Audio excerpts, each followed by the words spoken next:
السلام علیکم، channel philosophy of education میں خوش آمدید۔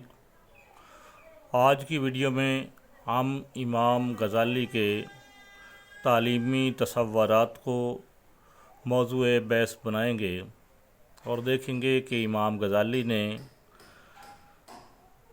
تعلیم کے لیے کیا کچھ کیا۔ تو ہم اس کو شروع کرتے ہیں۔ الغزالی کی تاریخ پیدائش 1058 عیسوی اور تاریخ وفات 1111 عیسوی ہے۔ آپ کا نام امام محمد الغزالی کے طور پر مشہور ہے۔ آپ ایک ماہر تعلیم اور بہترین استاد تھے۔ مفکر تعلیم کی حیثیت سے اہل مغرب بھی ان کا لوہا مانتے ہیں۔ آپ کی اکثر کتابوں کے تراجم کئی یورپی زبانوں میں ہو چکے ہیں۔ کیمیائے سعادت اور احیاء العلوم آپ کی دو اہم تصانیف ہیں۔ آپ مدرسہ نظامیہ بغداد کے صدر رہے۔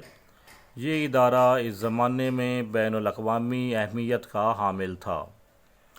امام غزالی کے تعلیمی تصورات۔ امام غزالی کے نزدیک حقیقت تک رسائی تعلیم کے بغیر ممکن نہیں۔ پیغمبروں کو جو علم وحی کے ذریعے پہنچتا ہے وہی سچا اور حقیقی علم ہے۔ عقل علم کا منبع ہے اور عقل انسان کے اندر غور و فکر کا مادہ پیدا کرتی ہے۔ اللہ تعالیٰ نے انسان کو تعلیم کے ذریعے کائنات کو مسخر کرنے کی صلاحیت دی ہے۔ انسان کی سب سے بڑی فضیلت علم ہے۔ علم میں بے پناہ قوت ہے۔ یہ ساکن نہیں بلکہ رواں دوا ہے جس میں ہر لحظہ اضافہ ہوتا رہتا ہے۔ انسان اس سے کائنات کے نئے نئے اسرار و رموز تک رسائی حاصل کرتا رہے گا۔ علم کی وجہ سے ہی انسان انسانیت کے درجہ پر فائز ہے۔ ایمان اور علم لازم و ملزوم ہیں۔ ایسے علوم جو انسانوں کے لیے ضروری اور مفید ہیں جیسے قرآن، حدیث، فقہ اور مختلف پیشوں کا علم وغیرہ، امام غزالی انہیں علوم محمود کہتے ہیں، اور وہ علوم جس میں انسانوں کے لیے نقصان کا کوئی پہلو موجود ہو انہیں علوم مذموم کہتے ہیں۔ مقاصد تعلیم۔ امام غزالی کے فلسفہ تعلیم اور ان کے دوسرے فلسفیانہ تصورات کا مطالعہ کیا جائے تو ان کی روشنی میں درج ذیل مقاصد تعلیم متعین کیے جا سکتے ہیں۔ پہلا مقصد معرفت الہی کا حصول۔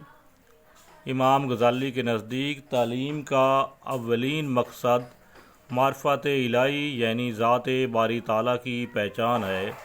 امام کے نزدیک انسان اس وقت تک ذات باری تعالیٰ کی پہچان حاصل نہیں کر سکتا جب تک وہ دینی تعلیم بالخصوص قرآنی تعلیم تک رسائی حاصل نہ کرے۔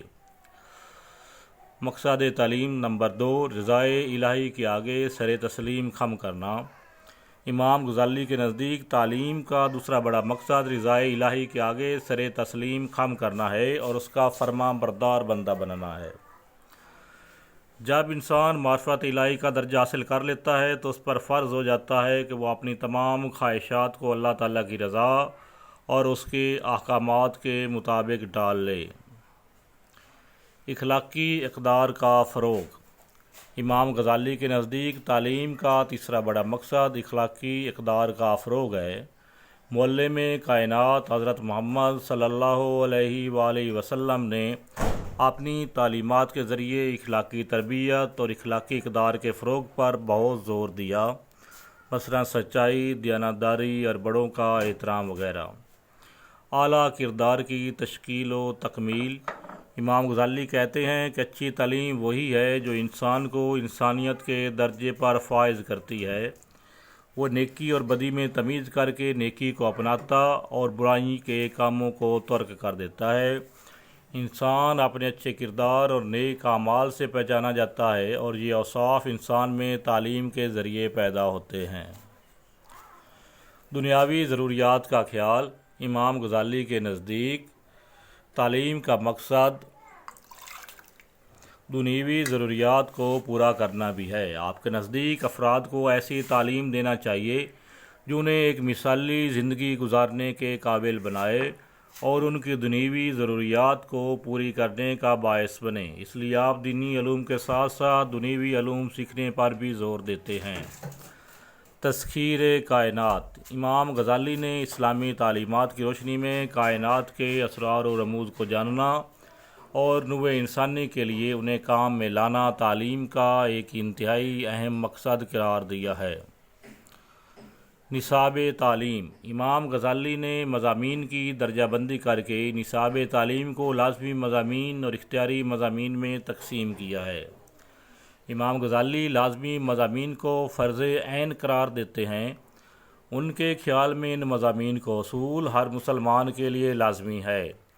اس میں وہ اسلام کے بنیادی عقائد اور عمر کے مطابق قرآن و حدیث کی روشنی میں عبادات و معاملات کے بارے میں علوم کو شامل کرتے ہیں۔ وہ تدریج کے اصول کو پیش نظر رکھتے ہیں، یعنی عمر کے مطابق روزمرہ زندگی میں عبادات و معاملات کی جو صورت پیش آئے اس کے بارے میں علم حاصل کرنا فرض عین یعنی لازمی ہے۔ قرآن و حدیث اور فقہ وغیرہ کی تعلیم کو وہ ہر مسلمان کے لیے لازمی مضامین میں شامل کرتے ہیں۔ اختیاری مضامین کو امام صاحب فرض کفایہ کا نام دیتے ہیں۔ ان میں وہ مضامین شامل ہیں جن کے بغیر معاشرے کا کاروبار نہیں چلتا۔ اگر معاشرے میں ان علوم کے جاننے والے افراد مناسب تعداد میں موجود ہوں تو معاشرے کا کام چلتا رہے گا۔ اسی مناسبت سے ان کو فرض کفایہ کہا گیا ہے۔ ان میں طب، ریاضی، زراعت، صنعت و حرفت، پرچہ بافی اور علم سیاسیات وغیرہ شامل ہیں۔ امام غزالی کے طریقہ تدریس۔ اس حقیقت سے انکار نہیں کیا جا سکتا کہ جدید مغربی مفکرین تعلیم نے تعلیمی تحقیق کی بنیاد پر جو طریقہ تدریس پیش کیے ہیں ان میں طالب علموں کی نفسیات کو بنیاد بنایا گیا ہے۔ امام غزالی نے تدریس کے جو طریقے سے پہلے بتائے وہ تعلیمی نفسیات کی عین مطابق تھے۔ ان کا ذکر ذیل میں کیا جا رہا ہے۔ بچوں کے رجحانات کے مطابق تعلیم دینا۔ امام غزالی کے نزدیک تعلیم میں بچوں کے طبعی رجحانات کو پیش نظر رکھنا ضروری ہے۔ دوران تدریس معلم اپنے شاگردوں کے طبعی رجحانات، میلانات اور مزاج کا خیال رکھے۔ تدریس میں تدریج۔ امام غزالی تدریس میں تدریج کو ضروری قرار دیتے ہیں۔ ان کے نزدیک تدریس سے مراد علم کو درجہ بدرجہ اور مرحلہ وار پیش کرنا ہے۔ امام غزالی اس نقطہ نظر میں مغربی مفکرین کے پیش رو ہیں۔ انہوں نے نفسیاتی طریقہ تعلیم کی وضاحت اپنی کتاب احیاء العلوم میں بڑی تفصیل سے کی ہے۔ ذہنی استعداد کے مطابق تعلیم دینا۔ امام غزالی نے طلباء کی ذہنی استعداد کے مطابق انہیں تعلیم دینے کی سفارش کی ہے۔ امام غزالی کا کہنا ہے کہ اساتذہ تدریس کے دوران بچوں کی ذہنی استعداد کو مد نظر رکھیں، وگرنہ تعلیم کے مطلوبہ مقاصد پورے نہیں ہوں گے۔ سابقہ معلومات کی مدد سے تعلیم دینا۔ امام غزالی نے اساتذہ کے لیے ضروری قرار دیا ہے کہ وہ نئے سبق کو بچوں کی سابقہ معلومات سے مربوط کریں، عمل کے ساتھ مشروط کر کے تعلیم دینا۔ امام غزالی فرماتے ہیں کہ تعلیم کے اس وقت تک خاطر خواہ نتائج نہیں نکل سکتے جب تک اسے عمل سے مشروط نہ کیا جائے۔ بچوں کے لیے سبق آسان بنائے جائیں۔ امام غزالی نے تدریس کے جو طریقے پیش کیے ہیں ان کے مطابق اساتذہ کو چاہیے کہ وہ اپنے اسباق کو دلچسپ اور آسان بنائیں۔ سبق کو دلچسپ بنانے کے لیے قصے، کہانیوں اور حکایات کی مدد بھی لی جا سکتی ہے۔ اسباق کی تیاری۔ اسباق کی تیاری کے بغیر ایک معلم اپنے پیشے سے انصاف نہیں کر سکتا۔ امام غزالی اساتذہ کو ہدایت کرتے ہیں کہ وہ سبق پڑھانے سے پہلے اس کی اچھی طرح تیاری کر لیں۔ استاد شاگرد تعلقات۔ امام غزالی نے استاد اور شاگرد کے تعلقات اور آداب پر کافی تفصیل سے بات کی ہے جو ذیل میں دی جا رہی ہے۔ آداب معلم۔ امام غزالی کے نزدیک جو شخص خود کو معلم کے درجے پر فیض کرتا ہے وہ درج ذیل باتوں کا خیال رکھے، شاگردوں کو اپنے بیٹوں اور بیٹیوں کے برابر سمجھے اور ان سے نہایت شفقت اور محبت سے پیش آئے، اپنے قول و فعل میں مطابقت پیدا کرے، اپنے شاگردوں سے ان کے معیار اور استعداد کے مطابق گفتگو کرے، تعلیم کا صلہ طلب نہ کرے، نہ ہی خوشامد اور تعریف کی خواہش کرے، جہاں تک ممکن ہو طلباء کو نصیحت کرتا رہے۔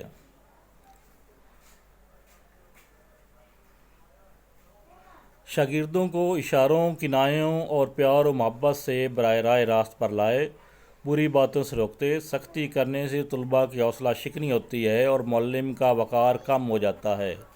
انتہائی ناگزیر حالات میں امام غزالی نے 3 چھڑیوں کی حد تک بدنی سزا کی اجازت دی ہے۔ معلم کے آداب۔ امام غزالی نے معلم کو بھی کچھ باتوں کی نصیحت کی ہے، متعلم کو بھی۔ آج کے طالب علموں کے لیے بھی امام غزالی کی یہ باتیں نشان راہ ہیں۔ اپنے علم پر تکبر نہ کرے، استاد کی فرما برداری کو اپنا شعار بنائے، اپنے نفس کو بری عادات سے دور رکھے، تمام علوم و فنون کا بنیادی علم حاصل کرے، لیکن ایک فن یا علم پر پوری دسترت اور مہارت حاصل کرے۔ کسی ایک فن پر پوری طرح مہارت حاصل کرنے سے پہلے دوسرے فن میں قدم نہ رکھے۔ کسی فن یا علم کو ایک دم اکٹھا حاصل کرنے کے بجائے تدریجاً حاصل کرے۔